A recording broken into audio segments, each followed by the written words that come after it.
如果说悬疑烧脑有段味道的，那么这部剧绝对可以称得上是王者中的王者。它就是由暗黑团队亲手打造的烧脑神剧1899，里面宏伟的场景绝对会让你脑洞大开。故事发生于1899年的4月17日，一艘载满移民的普罗米修斯号货轮行驶在大西洋时，意外与陆地失去了联系，它就像是从人间蒸发一样离奇的消失在了海面上，从此再无音讯。4个月过后，就在人们快忘掉这起灾难事件时，又有一艘载满移民的贝鲁斯号货轮从起始点伦敦开往纽约的路途中，意外经过了普罗米修斯号失踪的这片海域。殊不知正是这一决定，会将整艘船上的乘客陷入一场灾难之中。因为在当时阶级分层严重，穷人只能靠出卖劳动力在锅炉房做着最底层的工作，才能换取前往纽约移民船的船票，而拥有高贵地位的富人则可以不费吹灰之力地坐在豪华餐厅里享用着美食。他们有的是来自英国的贵族皇子，有的是伪装成日本歌姬的外国女人，而他们之中都有一个共同点，就是想尽快地抵达美国获取一个移民身份。每个人的身上或多或少都藏有一些不可告人的秘密。就在一行人吃着美食幻想着美国生活时，突然一个下等的穷人不知何时闯入到了富人吃饭的餐厅。男人非常有礼貌地询问到这里是否有医生，他的姐姐怀有7个月的身孕，此时正突发紧急情况，如果不进行急救，很可能会遇到危险。为了表达自己的诚意，男人跪在地上不停地向着周围的人求救，可此时的富人们却像是没听到一样，继续品尝着手中的美食，他们才不会在乎一个穷人的死。就在船员将刚才的男人拉到甲板上准备扔下大海时，拥有富人身份的丽莎从身后跟了上来。在他的劝阻下，船员最终给了男人一次警告，如果再敢擅自闯入富人区，他就亲手将男人丢进大海，紧接着将他推进了低等舱。看着船员关上铁门朝着休息室离去，丽莎打开铁门叫住了男人。他是一名拥有临床经验的医生，所以想帮他拯救怀孕的姐姐。在男人的带领下，丽莎来到了穷人居住的仓库，而躺在床上的则是痛不欲生的孕妇。为了搞清楚疼痛的源头，丽莎利用一个简易的杯子来当作听诊器，在发现胎儿还有心跳后，她当即判断出应该是胎位不正所产生的脐带缠绕，如果不及时的纠正，后果不堪设想。在下手前，丽莎让孕妇一定要忍着剧痛，接下来的过程会异常的艰难，如果成功的话，那么母子将会得到平安。伴随着娴熟的手法，丽莎最终成功的将胎儿复位。事后的她拽了拽袖口来掩盖手上的伤痕，离开了舱内。当丽莎来到货轮的甲板上时，船长马特早已等候多时，他指责丽莎不应该擅自前往穷人区，如果再敢有下次，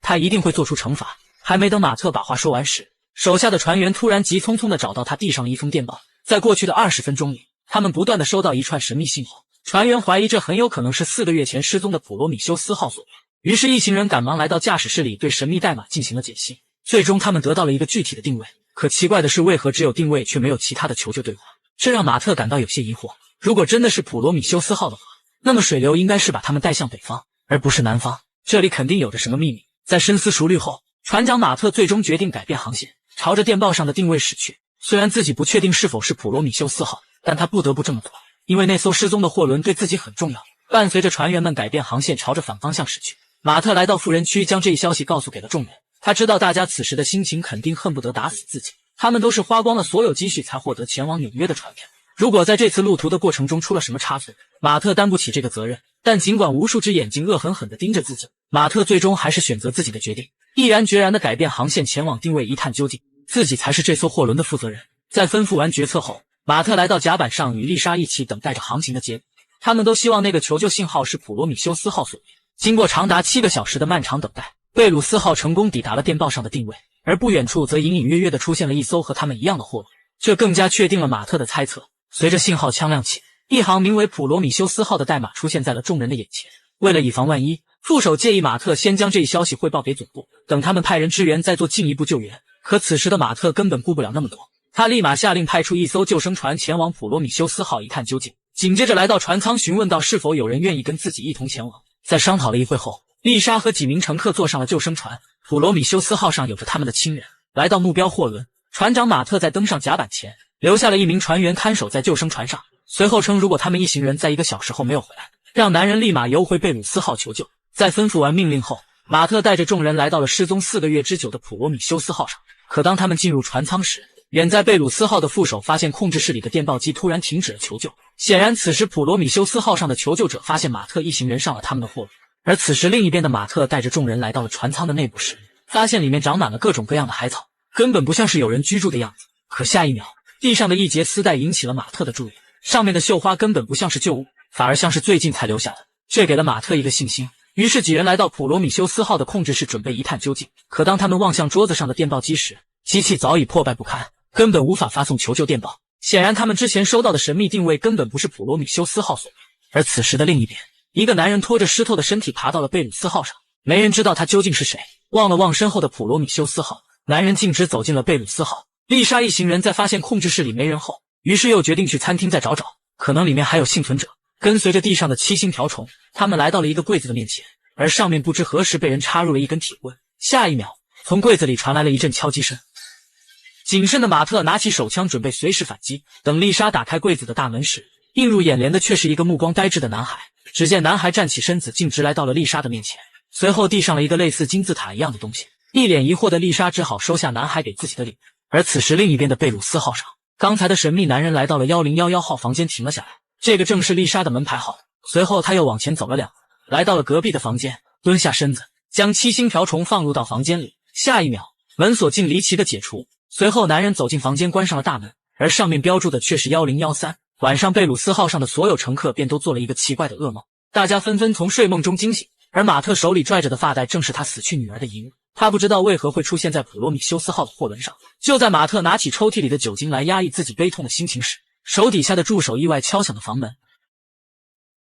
原来就在几分钟前，公司总部给他们发了一封紧急电报。可令男人感到不解的是，上面只写了沉船2个大字，没有其他过多的介绍，并且自己刚才也尝试了与总部进行联系，但都没有得到任何回应。不仅如此，助手还发现了一个比沉船还要糟糕的事情。自从他们昨晚遇到了普罗米修斯号，怪事便频频发生。首先是控制室里的所有罗盘几乎在同一个时间点都发生了故障，没有了方位，他们很可能会被困在茫茫大海之上。并且当马特掏出口袋里的指南针查看定位时，里面的指针也在不停地晃动。显然他们此时真的是遇到了什么怪异的事情。紧接着一旁的船员猜测到是不是普罗米修斯号发生了什么事情。按理说消失了4个月之久，船上的上千名乘客都离奇的失踪，只有一个男孩活了下来，并且白天的总部也命令他们将普罗米修斯号炸沉，一个接近5万多吨的庞然大物，光是卖废品的话都能有一笔不菲的收入。身为商人的总部不可能不知道这一道理，种种迹象都表明普罗米修斯号上肯定有着什么秘密。于是马特来到富人区宣布了自己的决定。在普罗米修斯号上失踪的乘客没有调查清楚前，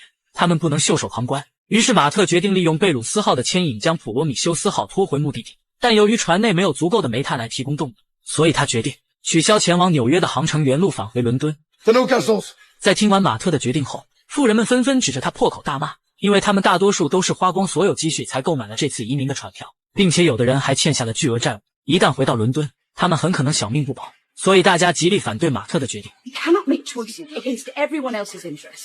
尽管在场的1611名富豪都表达出抗议，但马特根本没有理会他们，毕竟自己才是这条船上的主导者。当马特宣布完命令回到房间时，无意中发现一个女人出现在了走廊上，而对方的样貌和自己死去已久的妻子一模一样。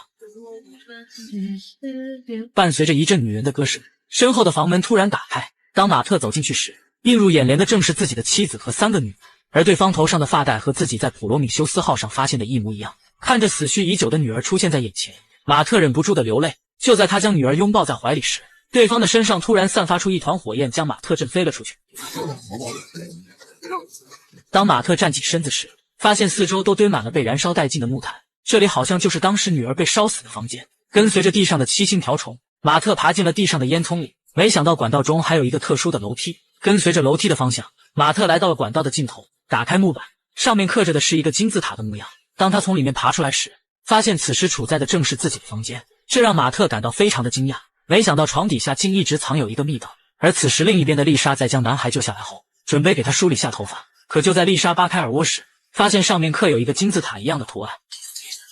下一秒，男孩一把抓住丽莎的手，死死盯着丽莎，紧接着做出了安静的动作。伴随着一阵敲门声，丽莎来到门口打开了房门，还没等她反应过来时，马特直接从外面走了进来，一把抓住男孩，将他按在了墙上。因为自己女儿的发带无缘无故的出现在了普罗米修斯号上，而男孩则是唯一的幸存者，这里面肯定有着某种联系。为了不让男孩受到惊吓，丽莎一把将马特推了出去。等反应过来的马特对自己刚才的举动表示道歉，他太过于激动。就在马特离开1011号房间时，昨晚出现的神秘人站在了丽莎的面前。只见对方二话没说，直接叫出了丽莎的小名。不仅如此，他还对丽莎的习性非常熟悉，像是认识她很久的样子。可丽莎并不认识杰克，于是走进房间，关上了大门。从门缝中，杰克看到了普罗米修斯号上的那个男孩，对方也看到了杰克。随后他蹲下身子，从口袋里掏出了一只七星条虫，而一个穷人的小女孩则被虫子所吸引，跟随着七星条虫的方向，他来到了货轮的甲板上。可下一秒，杰克出现在了小女孩的面前，随着一声对不起3个大字，女孩消失在了甲板上。等察觉到不妙的马特跟着船员聚集在一起时，发现地上躺着的正是女孩的尸体。转身望了望身后的普罗米修斯号，马特让在场的所有人一定要保守今晚的秘密，因为女孩是穷人的孩子，如果让他们知道穷人死在了富人区，肯定会发生暴乱。随后船长让副手指挥着货轮全速朝着伦敦驶去，一定要在他们发现尸体前顺利抵达目的地。可就在马特刚下达完命令时，突然感觉到一阵颤抖，有人擅自降低了船速，于是几人赶忙前往外面查看情况。等他们来到货轮的甲板上时，发现眼前出现了一大片雾霾，刚才还是晴空万里的天气突然变成了伸手不见五指，一切都在瞬息之间。先是控制室里的罗盘失灵，然后又是雾霾无法航行，副手不得不怀疑这一切都是普罗米修斯号在作祟。为了控制住局面，马特只好先让副手指挥着货轮原地待命，等大雾散去再继续前进，自己则带着丽莎来到了1011号房间。地上从普罗米修斯号获得的丝带，马特将这些天诡异的事情一五一十的都说了出来。这个丝带原本是他去世已久女儿的遗物，但不知为何会出现在普罗米修斯号上。更加诡异的是，他在昨天亲眼看到了死去已久的女儿，最后自己跟着七星瓢虫的踪迹从床底下的密道爬了出来。身为贝鲁斯号船长的他，对船体的任何结构都了如指掌，这个东西根本就不应该出现在这里。为了查明真相，马特邀请丽莎和自己再次前往普罗米修斯号，相信那里肯定有着上一任船长留下的日记，到时候一切的谜题都会随之解开。I'm coming with you。 在获得丽莎的回应后，马特将她带到了存放救生船的仓库。就在两人踏上小船时，身旁的船员一把将他拦了下来。他希望马特能放弃普罗米修斯号，让贝鲁斯号重新回到正轨，前往纽约。现在做还来得及。可马特根本没有理会男人的对话，毅然决然地坐上了前往普罗米修斯号的救生船。看着两人划着小船离开了视线，男人对着副手说了一句悄悄话：既然船长执迷不悟的想要逆天而行，那么就由副手来顶替船长的位置，控制这艘货轮。在看到男人离开后，副手来到角落的墙壁上，打开了里面的密码锁，紧接着按照电报上的图案输入了一串神秘代码。而此时身在1011号房间的男孩似乎感应到了某种召唤，拿起桌子上的黑色金字塔，随后径直地爬进了床底。另一边的丽莎和马特两人在滑行了几分钟后，来到了普罗米修斯号的内部。当他们来到船长的房间时，发现里面的布局和马特房间里的一模一样，并且床下也有一个带着金字塔符号的隧道。为了查明缘由，丽莎壮着胆子爬进了隧道内部。在搜寻了半天后，他们并没有发现有关船长的笔记。可就在马特用铁棍尝试着翻找失踪乘客的尸体时，意外发现了一本没有烧光的笔记。因祸得福的他抽出一页放在了面前，而上面显示的却是普罗米修斯号乘客的名单。将纸张进行翻页，马特差点被名单上的名字所吓一跳，上面显示的正是丽莎的名字。难道说丽莎的真实身份其实是普罗米修斯号上的乘客？但为了不打草惊蛇，马特只好装作没看到一样，将纸条塞进了口袋里。而此时另一边的男人为了能够推翻马特的统治，于是打开铁门来到了下等人居住的宿舍。穿过杂乱不堪的人群，他找到了小女孩的姐姐。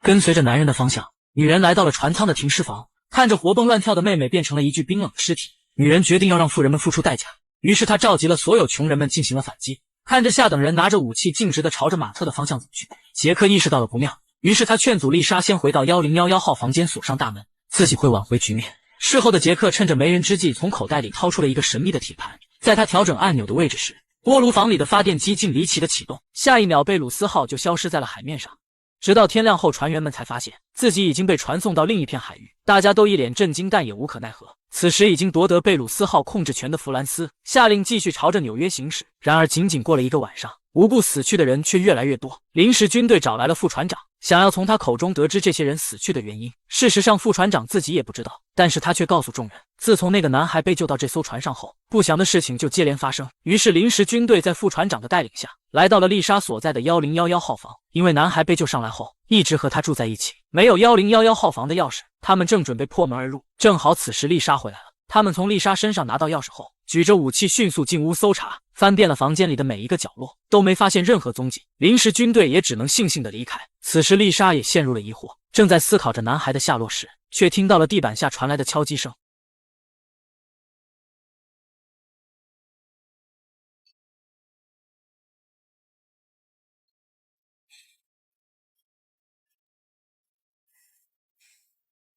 没想到他的房间里也有一个暗格，他询问男孩这些暗格到底有啥作用，男孩依然一声不响，眼看临时军队越来越壮大，他想要找马特商量对策，却发现房门已经被他们从外面锁上了。当他尝试撬门时，男孩拿出了一只甲虫。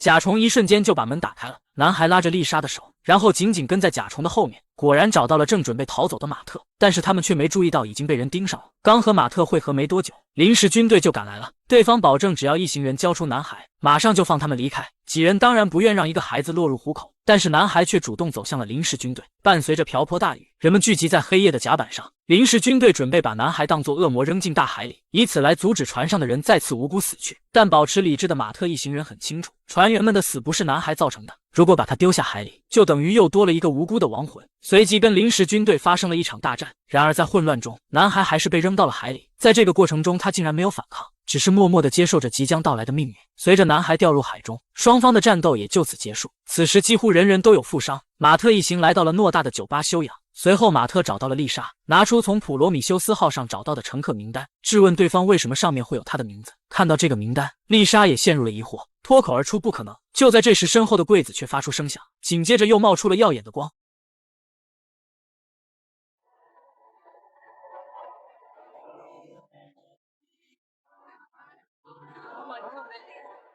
大家亲眼看见男孩被扔到了海里，都被这诡异的一幕震惊，而男孩却径直走到丽莎的面前，温柔地抱住了她。